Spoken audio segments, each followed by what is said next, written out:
Bismillahirrahmanirrahim. Assalamualaikum warahmatullahi wabarakatuh. Kami dari kelompok 9 akan mempresentasikan tugas kelompok kami mengenai tanda baca, yaitu tanda hubung, tanda pisah, tanda elipsis, tanda tanya, dan tanda seru. Silakan. Assalamualaikum warahmatullahi wabarakatuh. Perkenalkan, nama saya Iqbal Pratama dari kelompok 9. Dan saya akan membacakan pengertian dari tanda hubung. Apa itu tanda hubung? Tanda hubung dipakai untuk menyambung suku-suku kata dasar yang terpisah oleh pergantian baris. Contohnya, Rahma mengalami banyak perubahan dalam kehidupannya. Suku kata yang terdiri atas satu huruf tidak dipenggal supaya jangan terdapat satu huruf saja pada ujung baris. Contohnya, menurut hakim, masalah itu akan segera diproses. Dan yang kedua, tanda hubung dipakai untuk menyambung awalan dengan bagian kata dan belakangnya, atau akhiran dengan bagian kata di depannya ada pergantian baris. Contoh, kini ada cara baru tanda hubung ukur penasakhiran tanda hubung i tidak dipenggal supaya jangan terdapat satu huruf saja pada pangkal baris. Contoh, kita harus menghargai pendapat orang lain. Dan yang ketiga, tanda hubung dipakai untuk menyambung unsur-unsur kata ulang. Contohnya seperti anak, tanda hubung anak yang menjadi anak-anak. Bolak, tanda hubung balik yang menjadi bolak-balik. Melambai, tanda hubung lambai yang menjadi melambai-lambai. Yang keempat, tanda hubung dipakai untuk menyambung huruf kata yang dieja satu-satu dan bagian-bagian tanggal. Contohnya, P tanda hubung E tanda hubung N tanda hubung Y tanda hubung A tanda hubung N tanda hubung Y tanda hubung dan I yang menjadi penyanyi. Yang kelima, tanda hubung dapat dipakai untuk memperjelas hubungan bagian-bagian ungkapan. Bandingkan seperti ber tanda hubung evolusi yang menjadi berevolusi dengan be tanda hubung revolusi atau berevolusi. Dan keenam, tanda hubung dipakai untuk merangkaikan a se tanda hubung dengan kata berikutnya yang dimulai dengan huruf kapital. B yaitu ke tanda hubung dengan angka. Dan yang ke C, angka dengan tanda hubung an. Dan D, singkatan huruf kapital dengan imbulan atau kata. Contohnya seperti se tanda hubung Yogyakarta, hadiah tanda hubung hadiah ke tanda hubung 3. Dan yang ketiga, ber tanda hubung SMA. Dan yang keempat, KTP tanda hubungnya nomor 111. Yang ketujuh, tanda hubung dipakai untuk merangkaikan unsur bahasa Indonesia dengan unsur bahasa asing. Contohnya seperti di tanda hubung Carter yang menjadi di Carter.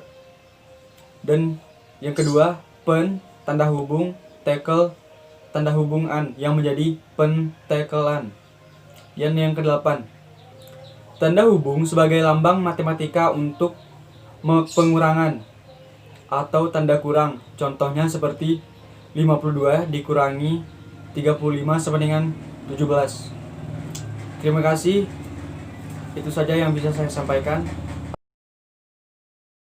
Tanda pisah. Secara tampilan, tanda pisah mirip dengan tanda hubung, tetapi lebih panjang dan fungsinya berbeda. Dalam pedoman ejaan bahasa Indonesia, tanda pisah digunakan sebagai yang pertama, tanda pisah membatasi penyisipan kata yang memberikan penjelasan khusus di luar bangun kalimat. Contohnya, Wikipedia Indonesia saya harapkan akan menjadi Wikipedia terbesar. Nah, dalam kutipan kalimat tersebut, kita dapat menemukan tanda pisah yang mana terletak setelah kata Indonesia dan setelah kata harapkan. Dalam pengetikan karangan ilmiah, tanda pisah dinyatakan dengan dua tanda hubung tanpa jarak, seperti contohnya Medan, ibu kota Sumatera Utara, terletak di Sumatera. Yang kedua, tanda pisah menegaskan adanya posisi atau keterangan yang lain sehingga kalimat menjadi lebih tegas. Contoh, rangkaian penemuan ini, evolusi teori kenisbian, dan kini juga pembelahan atom telah mengubah konsep kita tentang alam semesta. Yang ketiga, tanda pisah dipakai di antara dua bilangan atau tanggal yang berarti sampai dengan, atau di antara dua nama kota yang berarti ke atau sampai. Contoh, 1918 sampai dengan 1961, Cepu ke Yogyakarta, 15 sampai 14 Desember 1999. Nah, dalam contoh tersebut kita dipaparkan penggunaan tanda pisah, tanda elipsis atau tanda titik. Apa sih kegunaan dari tanda elipsis itu? Nah, yang pertama, tanda elipsis dipakai dalam kalimat yang terputus-putus. Contohnya, kalau begitu titik, ya, marilah kita berangkat sekarang sebelum hujan turun. Yang kedua, tanda elipsis menunjukkan bahwa ada bagian yang hilang. Contoh, faktor-faktor kemunduran titik akan dievaluasi lebih lanjut. Dari kutipan contoh tersebut, kita bisa menemukan tanda elipsis, yaitu tanda titik pada kalimat itu yang menunjukkan ada bagian yang dihilangkan pada kalimat tersebut. Tanda tanya dipakai pada akhir kalimat tanya. Contohnya, kapan Siska pulang? Bapak menjemput Nurul, bukan? 2. Tanda tanya dipakai dalam tanda kurung untuk menyatakan bagian kalimat yang disangsikan atau yang kurang dapat dibuktikan kebenarannya. Contoh, beliau keturunan darah biru, berlian seharga 26 juta rupiah hilang. Tanda seru dipakai sesudah ungkapan atau pernyataan yang berupa seruan atau perintah yang menggambarkan kesungguhan, ketidakpercayaan, ataupun rasa emosi yang kuat. Contoh, alangkah indahnya kota Yogyakarta, tutup jendela itu, merdeka. Sekian presentasi dari kelompok kami, kurang lebihnya kami mohon maaf. Wallahualam warahmatullahi wabarakatuh.